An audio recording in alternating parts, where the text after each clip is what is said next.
Good morning all. ഞാൻ Ramakrishnan DB MD and CEO Sharewealth securities limited ആണ്. ഒപ്പം SEBI രജിസ്റ്റേർഡ് റിസർച്ച് അനലിസ്റ്റ് കൂടിയാണ്. ഈ ഓഡിയോ കേട്ടതിന് ശേഷം ഡിസ്ക്ലെയിമർ കൂടി വായിച്ചു നോക്കണമെന്ന് താല്പര്യപ്പെടുന്നു. ഇന്ന് നമ്മൾ എക്സ്പെക്റ്റ് ചെയ്യുന്നത് ഒരു വീക്ക് ഓപ്പണിംഗ് ആണ് ഇന്ത്യൻ മാർക്കറ്റിൽ. ഗ്ലോബൽ സിറ്റുവേഷൻ നോക്കുകയാണെങ്കിൽ ഇന്ന് മോർണിംഗിൽ ഏഷ്യൻ മാർക്കറ്റ് വീക്കായിട്ട് തന്നെയാണ് ട്രേഡ് ചെയ്യുന്നത്. അതോടൊപ്പം തന്നെ ഇന്നലെ അമേരിക്കൻ മാർക്കറ്റുകൾ വീക്കായിട്ടാണ് ക്ലോസ് ചെയ്തിട്ടുള്ളത്. ഇതിന് പ്രധാനപ്പെട്ട കാരണം ഇന്നലെ അമേരിക്കയിൽ പുറത്തു വന്നിട്ടുള്ള ഹോൾസെയിൽ പ്രൈസ് ഇൻഫ്ലേഷൻ ഡാറ്റയാണ്. ഇത് ഹയർ ദാൻ എക്സ്പെക്റ്റേഷൻ ആയിരുന്നു. അപ്പോൾ ഈ ഡാറ്റ സൂചിപ്പിക്കുന്നത് US fed interest rate cut ചെയ്യുന്ന ഡിസിഷൻ നീട്ടിയേക്കുമെന്ന തരത്തിലുള്ള ഒരു സൂചനയാണ്. അതുകൊണ്ട് തന്നെ അമേരിക്കൻ മാർക്കറ്റിൽ സ്ലൈറ്റ്ലി വീക്ക് സെൻറ്റിമെൻ്റ് ആണ് ഇത് ക്രിയേറ്റ് ചെയ്തിട്ടുള്ളത്. അതിൻ്റെ ഒരു ഇമ്പാക്റ്റാണ് ഒരു വീക്ക് ക്ലോസിങ്ങിന് ഇന്നലെ അമേരിക്കയിൽ കാരണമാക്കിയിട്ടുള്ളത്. ഡൗ ജോൺസ് ഇൻഡെക്സ്, S&P 500, അതുപോലെ തന്നെ നാസ്ഡാക്ക്, റസൽ 2000 ഇൻഡെക്സുകളെല്ലാം തന്നെ സ്ലൈറ്റ്ലി വീക്കായിട്ടാണ് അമേരിക്കയിൽ ഇന്നലെ ക്ലോസ് ചെയ്തിട്ടുള്ളത്. ഒപ്പം വൊളാറ്റിലിറ്റി ഇൻഡെക്സ് S&P 500 വിക്സ് നോക്കുകയാണെങ്കിൽ 14.40 ക്ലോസ് ചെയ്തിട്ടുള്ളത്.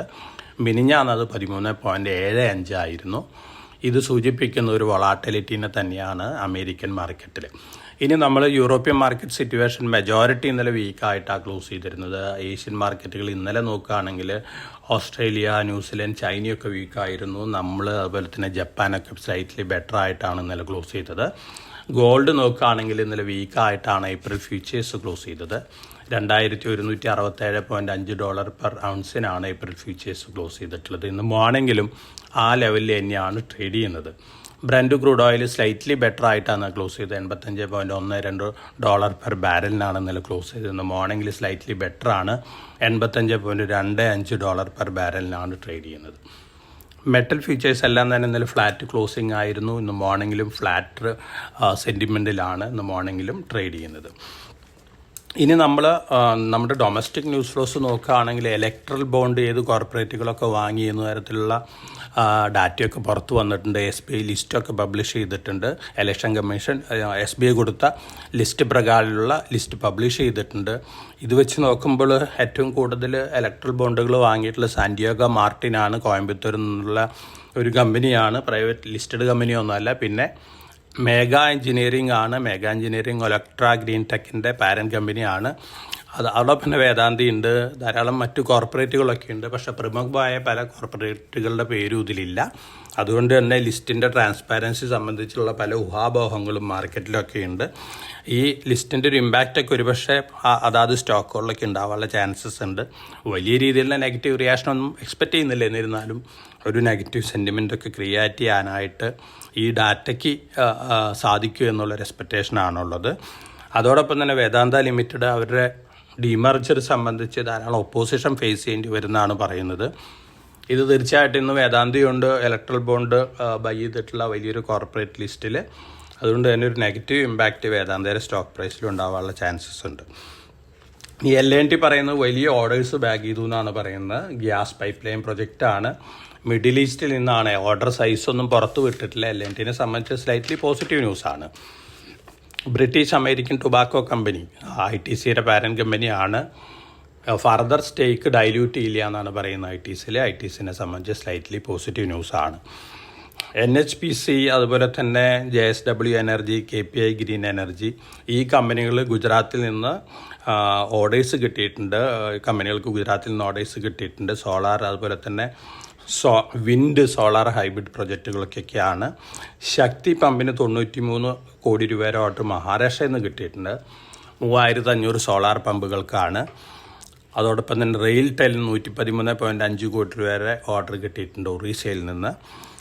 ജെനസിസ് ഇൻ്റർനാഷണൽ 155.8 കോടി രൂപ ഓർഡർ കിട്ടിയിട്ടുണ്ട്. ബ്രിഹാൻ മുംബൈ മുനിസിപ്പൽ കോർപ്പറേഷനിൽ നിന്നാണ്. 3D സിറ്റി മോഡലിങ്ങിനാണ്. പോസിറ്റീവ് ന്യൂസാണ് ജെനസിസ് ഇൻ്റർനാഷണലെ സംബന്ധിച്ച്. അതോടൊപ്പം തന്നെ Jayakumar infra next year guidance വീണ്ടും അപ്വേർഡ് റിവിഷൻ നടത്തിയിരിക്കുകയാണ്. ജയകുമാർ ഇൻഫ്രനെ സംബന്ധിച്ചും അത് പോസിറ്റീവായിട്ടുള്ളൊരു ന്യൂസാണ്.